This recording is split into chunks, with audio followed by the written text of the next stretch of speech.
What's going on, guys? Tiebreak here, back with another Warframe video, and today I got a request a while ago to do a Tonkor build, to show my Tonkor build, because I have been using this a lot. I use it a lot in the streams, and I use it a lot just in general to like level up and stuff like that. So this is probably one of the strongest weapons I have. This and the Tigress are the ones that I usually take for like the high damage dealing things like that. So let's go ahead and take a look. I only have one build. I don't really change my build for like the different factions and stuff like that. I just, for me, I just kind of like the one build that just, fits me. And yeah, this is it. So, excuse me. So as you can see, um, it's not completely finished. I have one form on it, but for me, this is enough. Like, this does really well, just for pretty much everything. So of course we have yeah, split chamber. I have the form on it. I have a V polarity just so I could get the firestorm mod on there. So this one is pretty much close to a crit build, and just high amounts of damage. It's not the highest damage that you can get. I don't have heavy caliber or anything like that, so and I don't have a max duration. Like, this is pretty much the highest duration I have that I'm gonna put on this. As long as I get if I get more forma on this one, I'll make duration higher, improve this build. But for now, this is actually a really good build. So for now, I'm running, yeah, split chamber, duration, point strike for the critical chance. I run excuse me, an unranked sniper ammo mutation because this only has a max of 40 ammo total, so you don't need like when you pick up ammo, you don't need to pick up a lot at once. One or two at a time is good enough. I find that when I'm doing like long defenses and stuff without this, I end up running out of ammo eventually. I start getting less and less every single round, and then eventually, I just don't like having to worry about it. So I'm gonna throw yeah, unranked sniper ammo mutation. It's worth it to throw it on there for any amount of time on this weapon. Let's go over here. So yeah, vital sense, because this is a kind of a crit build, with 87.5 crit chance. I want my crit damage to be pretty high, so it is at 7. The multiplier is at 7, so that is pretty damn high. Getting some good numbers. I've seen it in like the 40,000s before, so that's just like, on the off chance that I get that. So yeah, I got the vital sense. I've also got hammer shot on for the critical damage. It's also good because it has a status chance, which is, yeah, it's pretty good. It bumps it up to 27.4. So this could also be pretty good if I had more slots to put status, or if I wanted to take off firestorm and put another the status mod on there. So yeah, I wanted to try this out because I got firestorm recently. So firestorm increases the radius of it. So at the maximum rank, it is at 24% of the blast radius. So that is pretty good. I have noticed that the little crawlers that on the infested, when they go to the defense missions and they go and they start shocking the little cryopod, they're out of the range of the Tonkor. So I actually have to go over there and shoot them, or jump down and shoot them. So it actually just makes it really easy to kind of pick them off. I can just shoot it at the cryopod and it'll blow up everything else. Last mod I have on here, I just threw this on because I wanted to test it out. I threw a Malignant Force. I think any dual stat mod for status would work pretty well. It just gives me, a little bit of toxin, 200 toxin. So, just on the off chance that I don't kill something instantly, it will probably proc toxin on there as well. So yeah, if you guys have any suggestions, or if you have a different build, post it down in the comments below, and yeah, maybe I'll try that out. But this has been working really well for me. I usually use this for this is my weapon I use for ranking up. I rank up on Eris on one of the dark sector defense missions, because I can just sit up on a certain point and just shoot down at the cryopod without having taken really any damage to my warframe, and I can just keep going through waves and waves without even really worrying about that. So let's go ahead. I'm gonna go to the simulacrum, and then we can check out what this weapon can really do.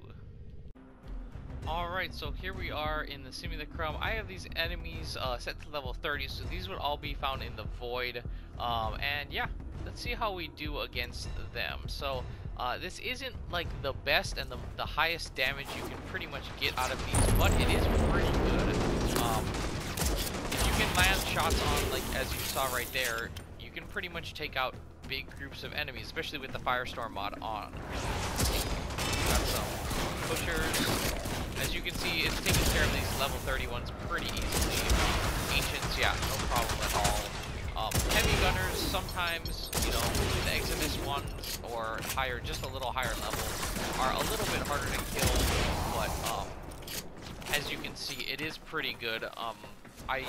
It's just a good like area of effect weapon if you can land your shots. As you can see, there is a curve to it, and you can see the little dot. And it can be kind of hard to hit your enemies, but with a little bit of practice, you should be hitting them no problem. My favorite thing to do with this is actually go into a defense mission, which I'll show you guys right now. Alright, so here we are on one of the Dark Sector defense missions on Aerith. This is actually my favorite mission to run credit farms and affinity farms, and I'll show you why right now. As you can see, it's as simple as that. I will get into another, that'll be another video for credit farms and affinity farms, but this is the best I've found for both and the best weapon to do it. If you stand on these platforms, they look like they have like glass or something there, but you can actually shoot through them. So you just wait for the enemies to pile up, and you just fire at the cryopod. You firing at the cryopod will do no damage, but it will explode on impact, and that is the most important part of this this whole operation, is being able to just fire at the cryopod, have it explode, because if you've ever used the Tonkor before, as you see, the shots just bounce everywhere and they take a while to go off. So getting them to actually land like near your opponents or, you know, on them is really, really difficult. So this one, you know, you can actually just sit here, let all the enemies come, and just, well, boy, one shot and they're all dead. And I can pretty much one-shot enemies, I would say, until wave 25. Usually, maybe not so much the higher enemies with ancients or like a healer when it gets its ability up, but you know, it's really, really easy. You can just go and then with the ammo mutation mod, you just dump down here and you can pick up one of the ammo things just every once in a while when you need it. But yeah, the Tonkor is an amazing weapon for how, you know, how easy it is, and I think it's a little bit unappreciated in the community. I don't see that many people running with it, but I would say for defense missions, it's amazing. Like, I could see if you had 4 people in this this mission with Tonkors, pretty much the same build that I have or even better, you could last really, really long. I would say maybe wave 50. I'm just guessing, but I've never actually tried it with 4 people with Tonkors, but you know, I can last myself to wave about 30, and that's when I get a little bit worried, is getting above 30, and that's pretty good for, you know, a weapon with 1 forma on it. And I could actually do that, excuse me, I could actually do that with no forma on it. So this is an amazing weapon. You don't have to forma it. It'll work pretty much for most missions without being forma, but if you want to throw, you know, 1 or 2 or 3 on it, it actually becomes an amazing weapon, amazing endgame weapon that you can just like pretty much run any type of mission as long as you have pretty good aim. But defense missions, you can just go pretty much forever, and you know, this is the setup I would choose to run affinity, because I could just sit here and shoot these without really having to deal with anything. Like even the ancients, 1 shot and they're gone. You know, they're in space already. So you know, it's really, really easy to do. So yeah, that's gonna do it for this Tonkor build. Yeah, if you guys want to see any other builds of any weapon, just, you know, post it down in the comments below, and I'll be sure to get that in the queue for you guys. So yeah, and if you have any builds for the Tonkor, please post that in the comments below. I'd love to try that as well, other people's builds for weapons. So yeah, that's gonna do it for this video. If you guys enjoyed this video, make sure to drop a like down below and subscribe if you haven't done so already. I want to say thank you guys so much for watching.